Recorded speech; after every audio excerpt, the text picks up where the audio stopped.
on with the agenda. Do we have apologies for absence, please? Right, Chair, I'll do the quick roll call. Apologies. Yeah, that's fine. Councillor Baird. Councillor Boyd. Online. Yes. Councillor Brennan. Councillor Campbell Sinclair. No, There you go. Councillor Christie. online. Here. Apologies from Councillor Coburn, and Councillor Oldham is substituting. Thank you. Councillor Fraser. Apologies from Councillor Green. Councillor Hendry. Present. Councillor Jarvin. Afternoon. Councillor Jones. Apologies from Councillor Lawman, who's substituted by Councillor Finlayson. Online. See him there. Here. Councillor Mackenzie. Here. Councillor McIntosh. Aye. Councillor McPherson. Councillor Robertson. Councillor Staggers. Here. Councillor MacDonald. There's back in there. First will be nice. Councillor MacDonald. Mr. Gibson. Yeah, apologies from Mrs. Stewart. Okay, thank you. Do we have any declarations of interest? You don't have any, and there's no hand showing. That's fine. Recess powers. So the board's asked to note that the recess powers granted by the council at its meeting on the 26th of June 2025 did not require to be exercised in relation to the business of the redesign board. Moving on to item number 4, the minutes. The board's asked to note the minutes of the meeting held on the 1st of June 2025, which were approved by the council on the 26th of June 2025. And that takes us on to item number 5, Hood in schools. And I will hand straight over to Sheila for an opening up on that, an introduction of the item there. Thanks, Sheila. Thank you, Chair. Members, the redesign for food in schools has got 4 key initial work streams to it. And that is take-up rates, income generation, the operating model, and the cost of food. So those are the 4 key things that we're focusing on. And as you can see, we've got a green status on this particular project. Thank you again, members, for helping us design the surveys which we undertook. All your wisdom and guidance that you gave us with that. And also for, in a previous workshop, members suggested that we engaged with school pupils, and we did that. And that was really helpful in terms of our thinking and how we shaped the surveys going forward. We had a tremendous response to our surveys, as you can see in the report. 5,009 responses to those surveys. And they were across a number of cohorts, and each different cohort received a different type of survey. And the core theme of the surveys were all the same. The language used and some of the questions we asked were slightly different depending on who we were asking. So we were asking parents, and they got a slightly different survey to asking teachers. And then the questions that went to primary school pupils and secondary school pupils were slightly different again. I'm conscious we're having a workshop on this very project immediately after the board members. So I don't intend to spend a long time covering the report, but I am happy to take any questions that members may have. Okay, members, opening it up, Trish. There are 14, just now, members on this redesign board. Only 8 members filled in the survey. That's pretty poor show. It's not setting a very good example. So that's just a comment. Okay, are there any other queries? Any other questions? Anybody want to contribute? Okay, the recommendations are there, and we're happy to move on to the next item. So the recommendations at 2.1 are agreed, and we'll move on to the My Council programme. That was short and swift. Okay, John, over to you for item number 6. Thank you, Chair. I think I have Alison Clark online as well, who can assist with any questions that come up. So Alison and I work very closely on this project together. So just in summary, all the milestones of the project are on track. The program is showing as green. In the report section, 5.4 gives details of the highlights of the last period. Just pick out the three projects that make up the program. First, project 1, customer contact strategy. So there's a bit more time that was agreed at the last program board to ensure that we get staff trained and to hold sessions with each service to challenge their service standards, the measures they're using or will use to measure those standards. So the plan now is to publish the standards in October. Project 3, which is my Highland. So this is about the more transactional online customer journey. We are going to be focusing on council tax online as the first aspect of that. So we've now got an agreed way forward as to how that will be delivered. So from a technology point of view, we've also done a lot of work preparing the data behind the scenes. So we're now going to be working over the next period with our online forms supplier to configure that portal platform for council tax.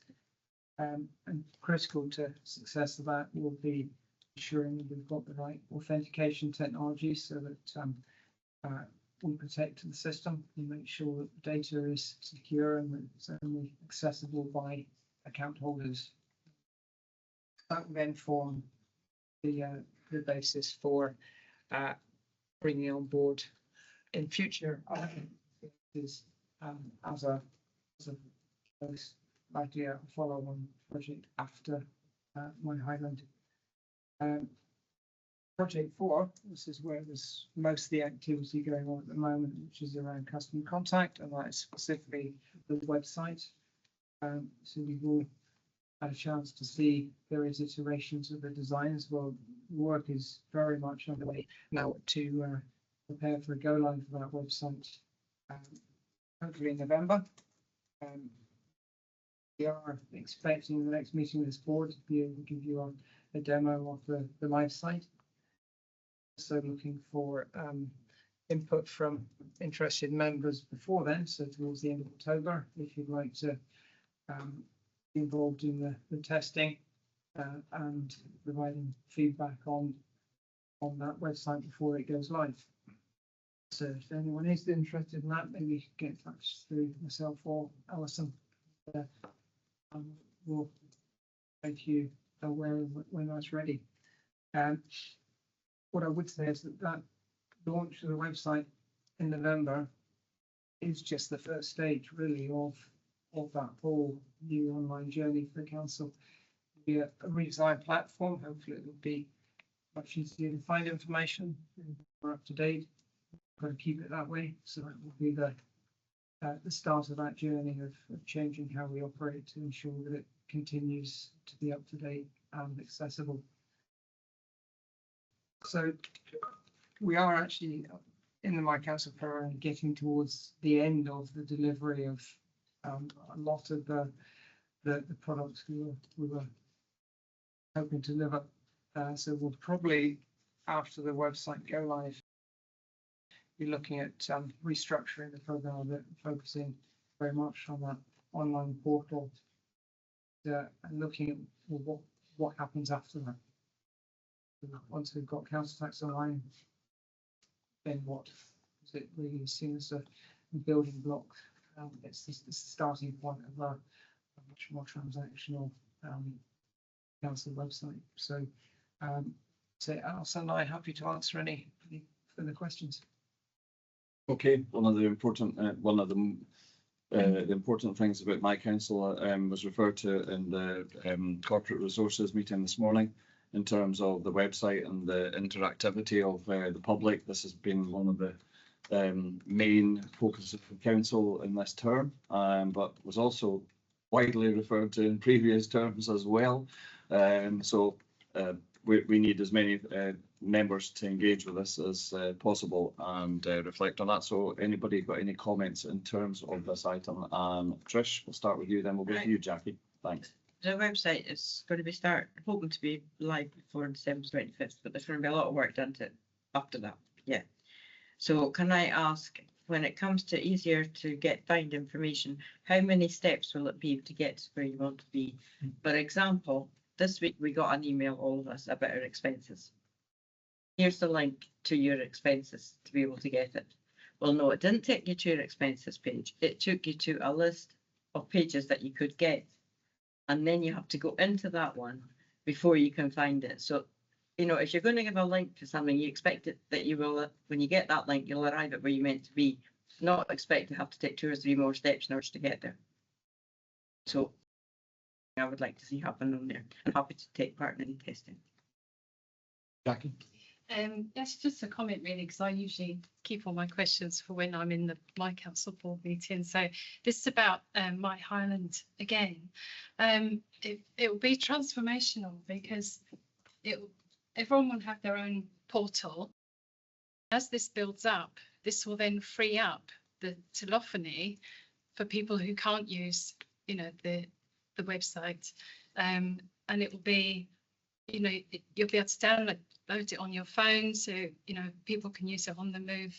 So it, like you said, it's just the start really. So it will start with council tax, that will be, you know, used for a while, and then we'll build up with different services, and then that will hopefully make the telephones quicker to be answered and more inclusive for everybody.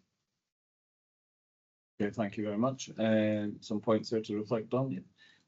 So Councillor Robertson, ease of finding information on the new website is one of the key drivers for change. So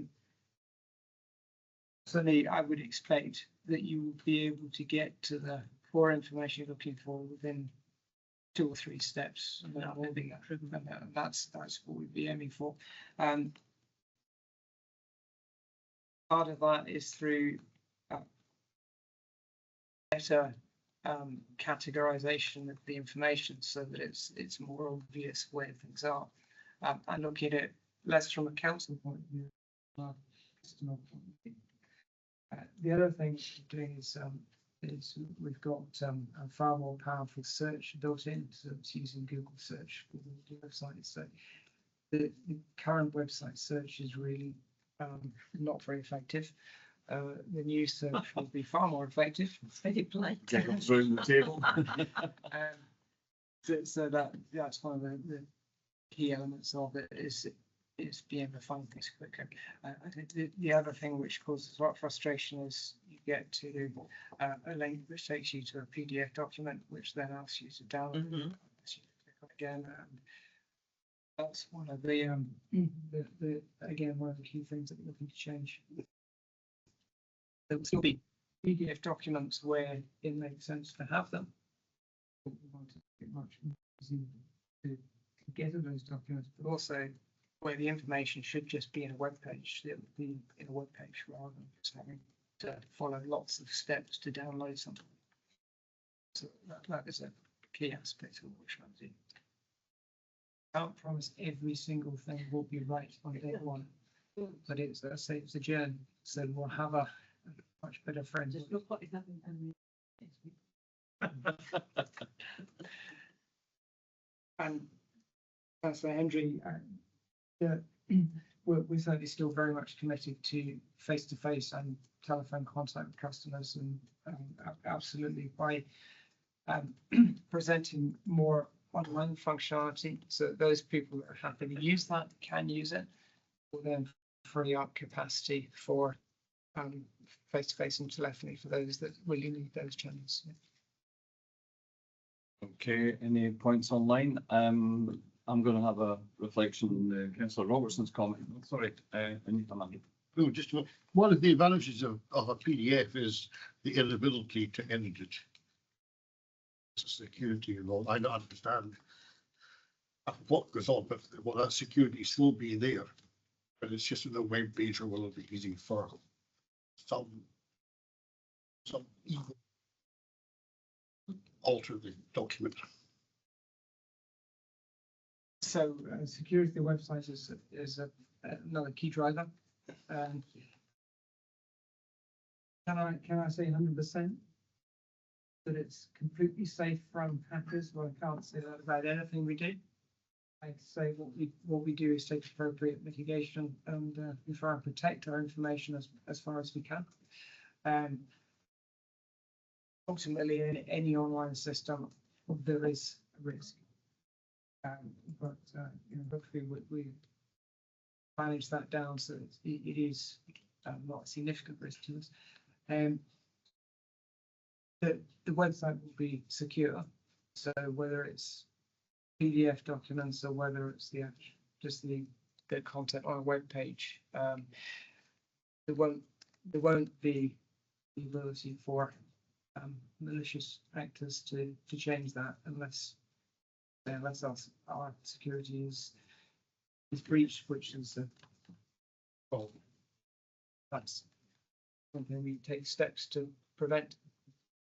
Okay. Thanks, Chair.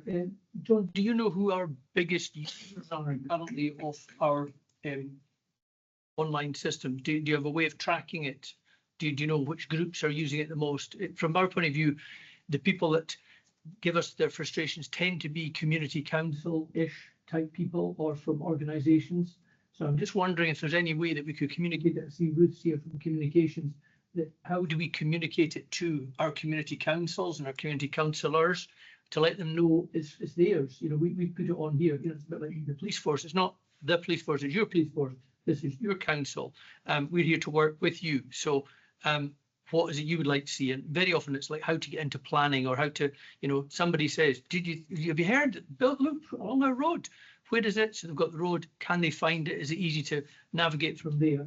And then, you know, they're the main ones in terms of that, but are there other agencies, there are other people that are coming on that are regular users, know where to find it, where to find the different items? Russell? Just once the council tax payment system is bottomed out, will the next thing be perhaps the council house rents? Would that be the next thing that would go? I think quite a few people with that, if that was next step. One final reflection from myself. It's a comment more than anything else. Andrew, in respect of what you were saying about PDFs, we currently, that's what you download from the council's website. Much to the great annoyance of many people is the fact that they cannot read anything without having to download a PDF. And that PDF, once it's downloaded, it can be adjusted by anybody if you were so minded. I think one of the points that members have been making through this process is that they would rather be able to read the information. It would be able to open the document online, where you would only have the ability to be able to copy and paste. But even then, I think we've got it whilst it's on our website, we have greater control over that. And that's been the annoyance of many members, many people in the public as well, is the fact that everything's an uploaded PDF and you can't actually access the reading of it online. And that is downloading PDF after PDF after PDF can be really, really annoying, and it clutters up your own PC when it's already on the council's website. Would you like to reflect on some comments? So yeah, a couple of points there around who uses the website. We do have stats on so number of visits to each page, for instance. Well, that doesn't necessarily tell us who they are, but we certainly know the busy bits of the website, and then we also know a substantial number of pages in the current website that don't get visited at all. And that information is very much directing where we prioritize the work at the moment. So absolutely, that's the busy pages. Now, of course, there may be pages there that are not busy because people can't find them because they're not accessible. So doesn't mean that we're ignoring that, because we're also working with services, and we've worked with various focus groups and carried out surveys to look at, well, where are there areas of information that people aren't finding, whether it's particular issues. And so all of that has fed into the process for getting the content in there for day one of go live on the new website. So that there is actually quite a lot of information that we pulled together. Going forward, we expect to actually make more use of that intelligence, look at it far more regularly, so that as part of that whole process of keeping the site up to date, ensuring that we've got dates against content so that we know when it needs to be reviewed, for instance. Also, I think it'd be useful for us to have ongoing contact with our user groups, some sort of regular focus groups, regular surveys. Each page will have a feedback mechanism so that you can provide comments on whether it meets your needs, whether it doesn't. So the whole idea is to make the process far more interactive and up to date going forward. In terms of the comments, John, one of the fears is whenever we put anything up on our Facebook or social media, and the person who made the first comment very often set the tone for the comments that came after it. So if somebody put a particularly, damning, full of dribble comment, you got all the sad people all joining in here, where they're all terrible, whatever. I take it that people will not be able to see, if I put my comments on there and then Michael goes on after me, he'll not see what my comments are. So it's for our benefit as a council, what your feedback is, rather than you stood in the back of the bus saying there's lots of shout of. That is correct. It would be feedback that comes through to our central team rather than comments like you see on social media. What comes after council tax? I guess we haven't bottomed that out yet. So I think that will be.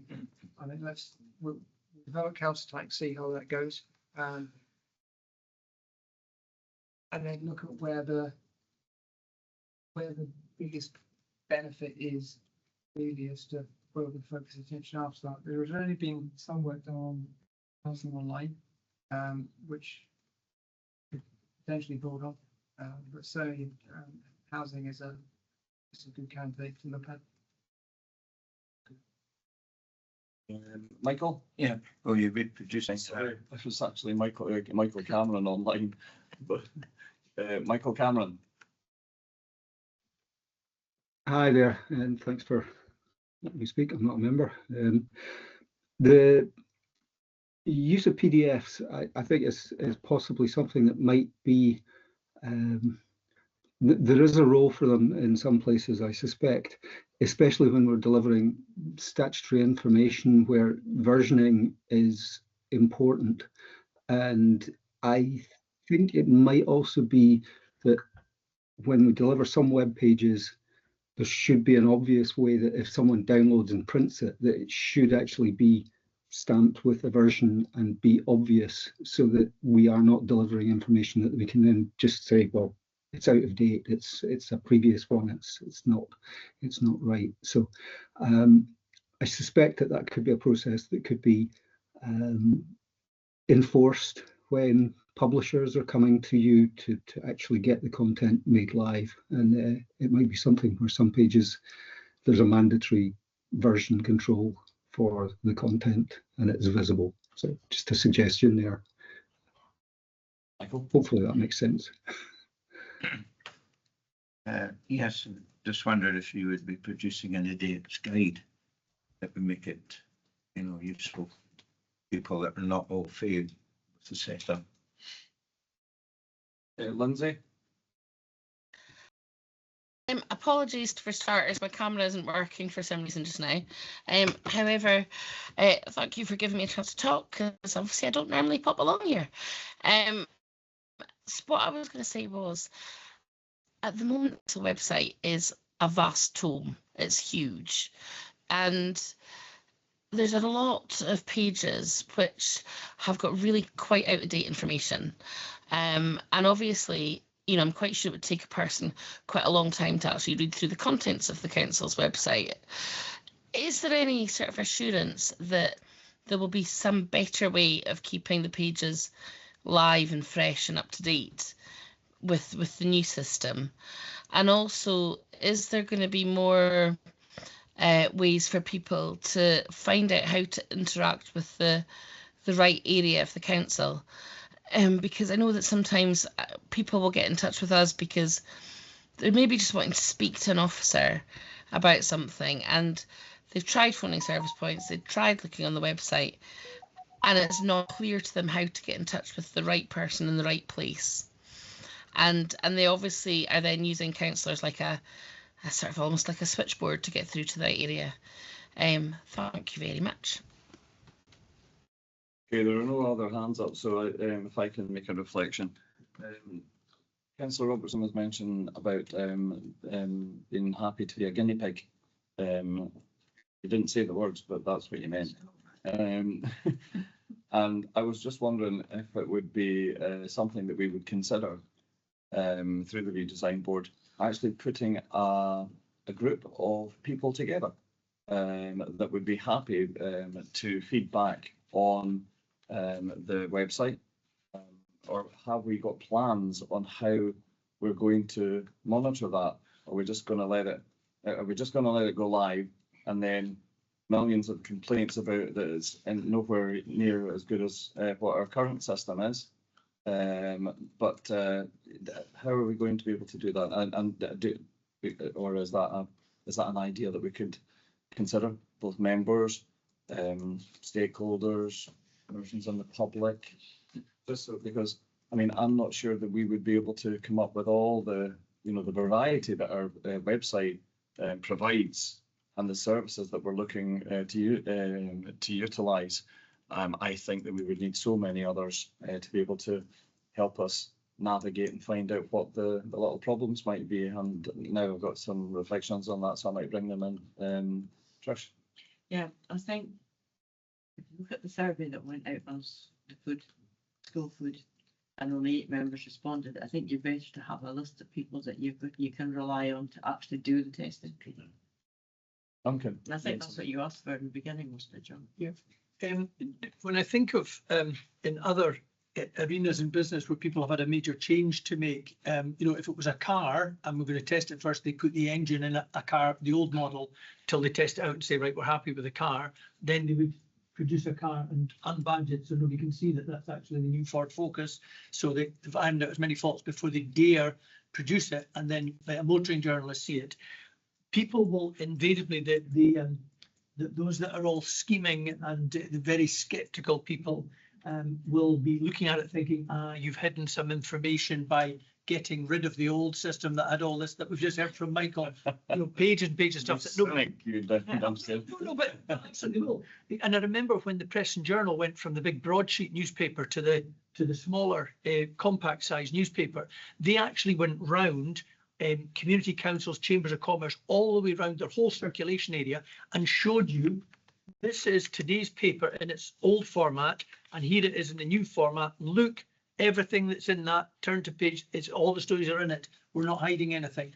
And I think that's valuable, that people know that it's not doing it to hide it. And the point that you're making, that nobody ever visits that site. I went to a journalist with this hot story, 7 dead seabirds at Nig, and we're not quite in the election period yet, but a local champion might have spotted them, and could you promote the local champion who spotted them? And the journalist said, it's a very interesting story, but the last time that this newspaper did a story, and I did it actually, on dead seabirds, because bird flu and dead seabirds and a big hazard, it got 32 people read it. So if I go to my editor and say, Duncan's been on the phone with a story about 7 dead seabirds, she'll say, and how many more than 32 people are going to read this one? Whereas the story you did yesterday morning got 10,000 people that read it about, the broken bus shelter or whatever it is. So they're not interested in that. The public have said, we're not interested in dead seabirds. Don't put that story in. So it's on that basis that we're going to have to compact what the information is, without them thinking, the cynics saying, you've hidden it, you've piled stuff away out the way. So okay. At some point you need to bring in the news editors, the journalists, but not only them, you have people who puts the most acidic comments on there. You know, who's the, if we can find out who's behind the Inverness Tourist Board, get them in the room just to prove to them that this is for their benefit and turn it around. And including your community councils. You're always going to get your conspiracy theorists. So I'll ask you a question with a straight answer, yes or no. In this new website, will there be anything that's hidden away that only a few people will ever find? Yes or no? We hope no, but the whole point is to. No. Everybody answer that question for you. There are many things that are actually available and openly available on our website right now, and nobody can find them. That's They're what not we even say. purpose. And there's everyone else's, there's something hidden away, away you go and find something interesting to talk about. Paul. Not always time. Just wanted to comment on Michael Baird, as I was saying earlier about the user guide. I have to say, the website is a user guide. It has failed as a website. Websites should be intuitive, but they should be usable by anybody without having to be given instructions first. Thank you. I'm going to go to John, and then Ruth, if you don't mind, in terms of our ability to use the internet and our website as a communications tool, if you'd like to comment on that, John. Thank you, Chair. A few things to pick up on there. Councillor Cameron, PDFs, I agree that there is absolutely still a role for PDFs, particularly if we are producing something that has been very well designed as a leaflet, say they want to print out. PDF works very well for that. The Scottish Government website, for instance, their policies and strategies that they provided both formats, so as an HTML web page and as a PDF, so you have the choice. So I think it's still very much a role for that, and the whole point about version control and ensuring that we have review dates against pages is a critical part of moving forward. So that really follows on to Councillor Johnston's points about how do we keep the news site live and up to date. Well, it's partly around having those flags on pages to say when it needs to be reviewed, when subject matter expires because it was tied into a specific date. But it's all very well having those things, but we actually need to work with service teams who are responsible for that information to ensure that they then act on that. So putting in place the website is one thing, getting it up to date on day one is one thing. We need to do as the work after that, well, the work that we started now, but what's important after that is that the teams in the council who are delivering those services and therefore are responsible for the information about those services own that and act and ensure that they keep it up to date. So it isn't just one central team that does that. Website is big because we're a big organisation providing lots of services. We need to make sure that the people responsible for their services are on top of their pages, and we've got some teams who are very much on top of their information at the moment and others who are maybe less so. So it's making sure that we've got that everyone is working to the same standards, and standards are an important thing here because we need to make sure that we write in plain English, that we meet accessibility guidelines, so that our content is available to people who use, for instance, screen readers, and that applies to not just web pages but PDFs as well, to make sure that everything meets the guidelines. That we have strong editorial control, so that there is a council style that we use, right fonts, the right logos, all of that sort of thing is key to the success of the new website. And I think finally, and I don't know if Alison wants to come in as this at all here, the idea of some sort of a focus group, an ongoing group, as a as a group of consultees about developing a website. I do like that idea. Whether Alison wants to pick up on that one. Chair, quickly, are we in private at the moment? No, you're not. We're not, we're in, this is webcast. Redesign board, but members, as is the nature of the redesign board, when it meets, it does debate, so we can go back to members more than once, and so that we get the fullness of debate in the Yeah, but our comments and everything. Yes, they are publicly available. We need to be careful not to use people's names. Okay, thanks. Okay, I'm going to go to Alison to reflect on what's just been asked there just now, then I'll come to members. Yeah, thank you, Chair, and thank you, members. Thank you for all the comments this afternoon, because I'm sure you will have heard from the comments that John has made that a number of the things that have been put into action are based on the feedback that we've received from you over the last number of months. In terms of specifically about that ongoing group for review, I think that that would be a really good idea. We've tried, and you've heard previously, that we've been linking in with a number of different groups, and that includes tenants groups, and it includes accessibility groups, and includes development trusts, etc. over the last wee while, in addition to yourself, to help inform the direction of the website and the structure of the website. So it will be really important to review it as we go forward and once it's live. And as John has said, and a number of you have reflected on, is the fact that it will be continuing to develop after we go live. We will have the comment sections, as you've already noted, on the pages, so there will be a process of continuous review to make sure that we're picking up on things, but actually taking them back into a wider group and having an opportunity to reflect could be a good idea. So happy to take that away and look at that and how that might work in a bit more detail, and we can provide that as an update to the next redesign board on that.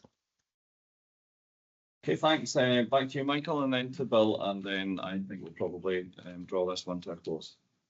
Yeah, thanks again.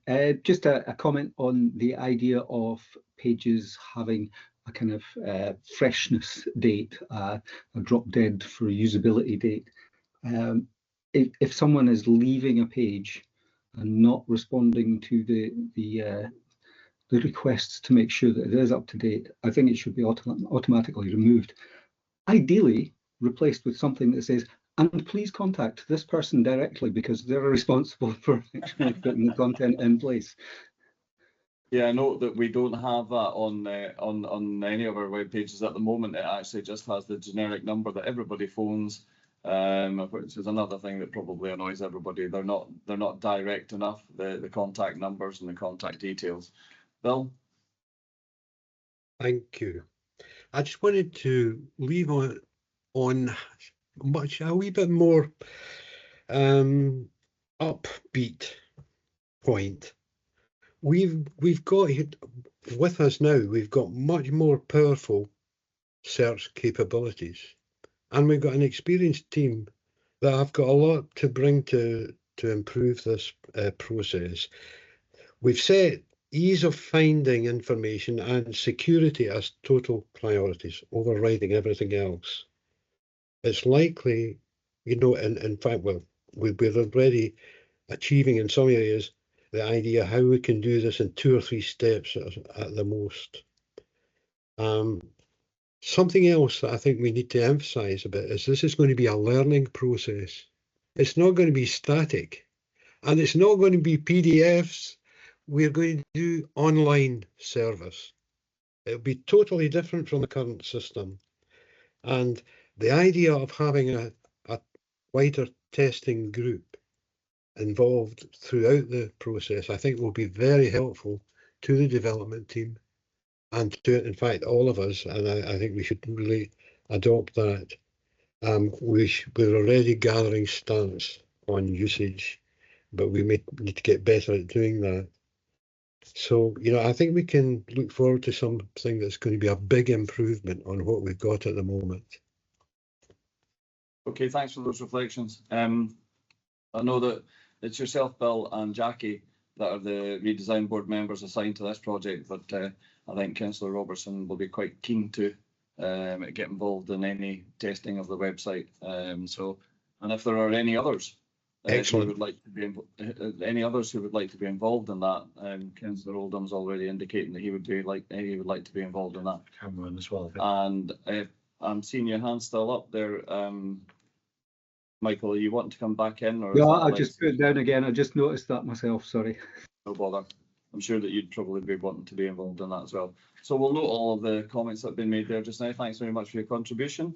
And we'll move on to the last item on the board's programme today, and that's the Amenities Review and Roads Improvement Project number 2. And I'm pleased to welcome our new Chief Officer, Debbie Sutton. There'll be a lot to learn in part of this, but you will already bring a huge amount of knowledge to the table in terms of the other part, and that's the amenities. So do you want to take a seat at the table here?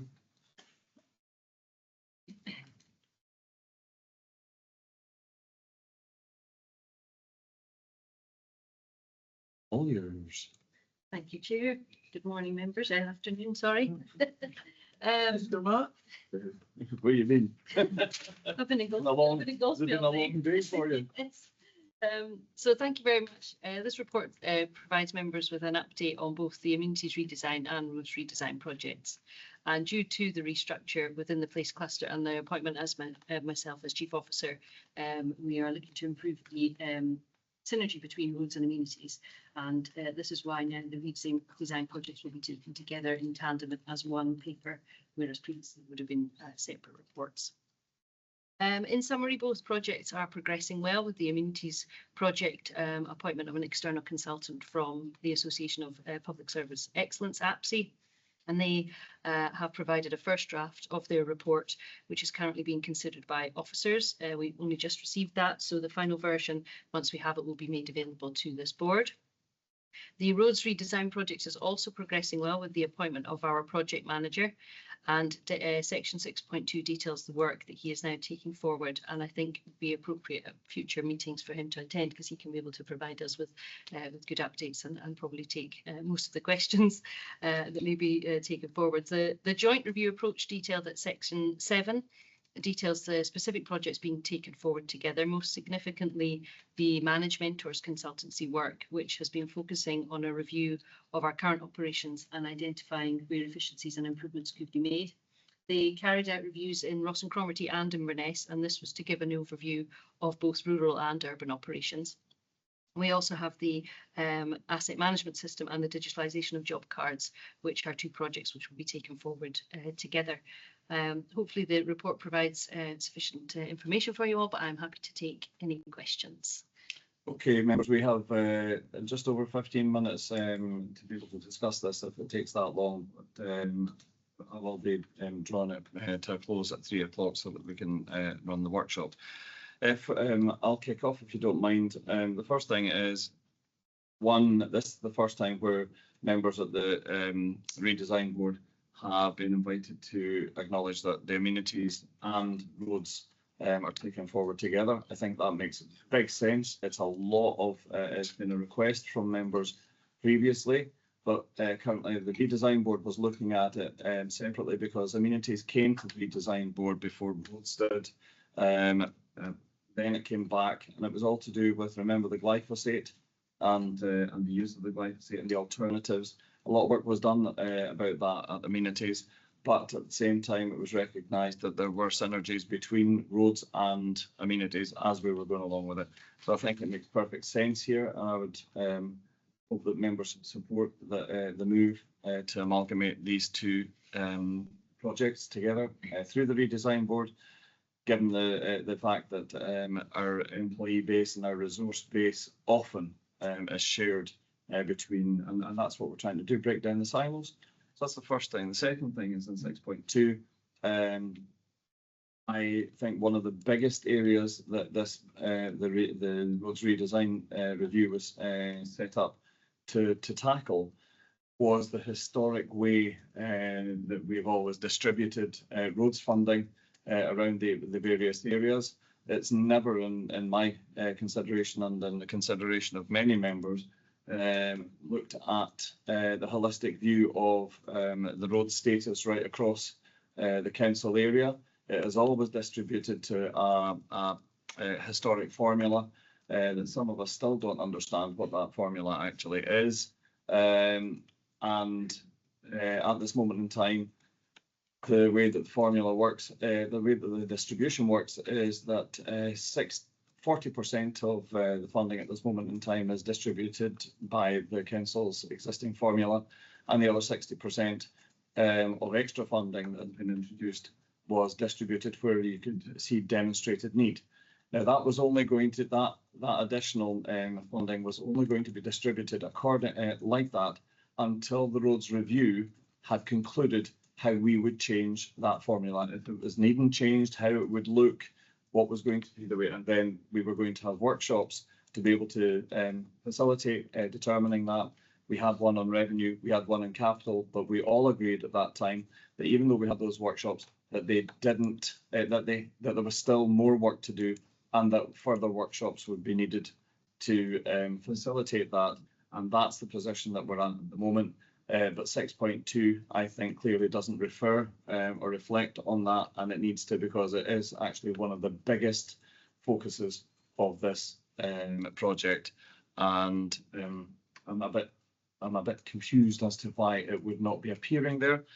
And so those are the two main comments I would make, and I'll open it up for members to comment, and I'll go to Councillor McPherson first. Thanks. Thank you, Chair, and thank you, Debbie, and welcome. How would the amenities and roads come together for the street sweeping in terms of like to clear gullies and roadsides of leaves? You know, we saw it in the storm there, but we're going to definitely get it in autumn.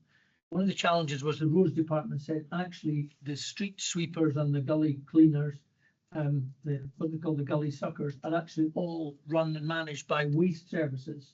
So how is this amalgamation of these two departments going to help us in terms of that? Because if you're not in control of it, then how do we get it done? So we're emailing the head of roads, or the roads team to say, are you aware of this? Can we get these drains cleared?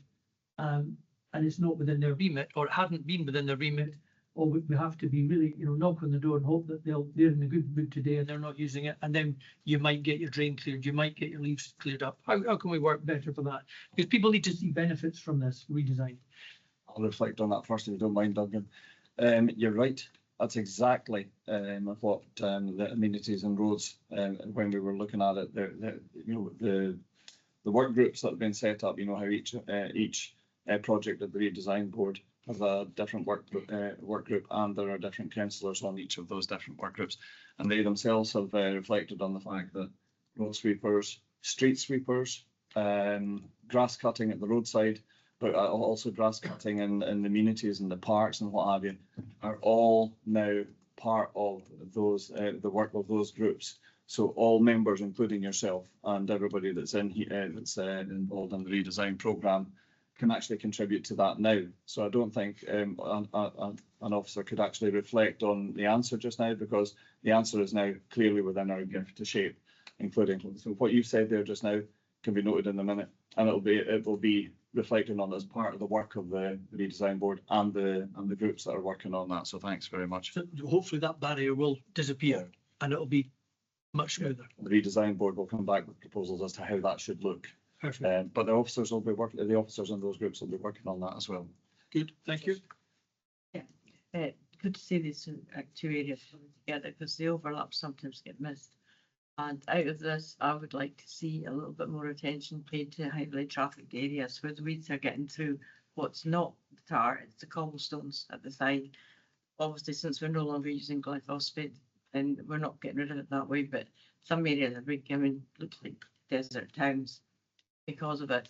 And the other thing that I would like to see a bit more addressed is where communities choose to put in wildlife areas, that we can actually help them to keep them tidy when the cat's done, because that's obviously been a problem. And we've spoken about it before, but there will be more communities that are going to come up with this. I don't know whether we need to sort of guide them at the beginning to say sloped areas are not the best place to do it, but we obviously need to look at that as well. Before I bring in Councillor McLean, can we also ask the groups who are working in these on these projects things have been moving on since these groups were put together.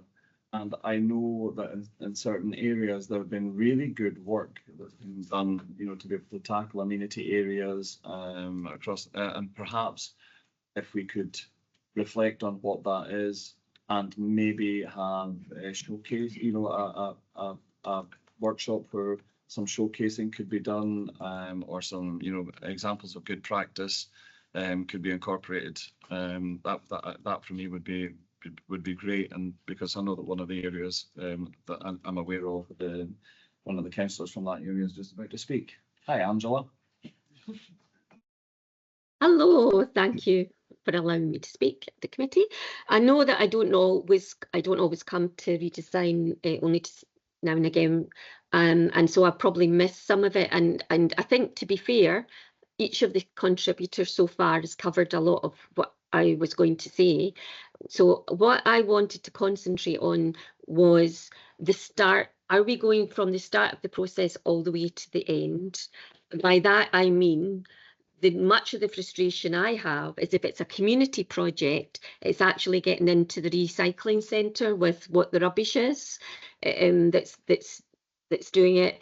If it's and Debbie and I have had discussions about this. Some of the things are on the roadside, some are on amenities, and it's where they cross over. There's this no man's land where for instance, like a bin getting emptied in a play park. There's lots of little things that really frustrate communities that one service or another has the ability to solve it. But if we are still moving towards the corporate landlord and streamlining services, it's how do we make sure that all the services work together? If this is the task, how do we ensure that no services go, no, well, you can't do that because that's in my remit. But what we want to do is have communities and the services working together to improve the areas. And I suppose my follow-on question is, when is the communities going to be aware that we're doing this? And when do they get an opportunity, either through community councils or other organisations, community trusts, to feed into this before a final decision is taken? Thank you. Okay, thanks, Angela. There's no hands up. If you don't mind, I'm going to have a wee reflection on something that you said there just now, and that was the last part, which I think is an excellent idea, and that is, how do we let the communities know of the work of the redesign board in reflection of this? Perhaps that's something that Debbie, you could discuss with the groups, and also include Ruth in terms of how we get that information out there. So I think that our communities will be delighted with the fact that we're actually amalgamating this review, and I think that they will think that it will make sense as well. Are there any points that you'd like to reflect on, given some of the comments that have been made so far, Debbie? Yes, thank you very much, Chair. Thank you for your comment about the roads funding and the distribution of that. I will make sure that that's done as a priority for future reports. And I'm aware of the previous workshops, and a further workshop is planned. And there's also been some work done with regards to trying to see how other local authorities have, what formulas they have, to see if that can try and maybe start a discussion about good practice on how it's done in other areas, just for a bit of information. So I know Elizabeth is working on that.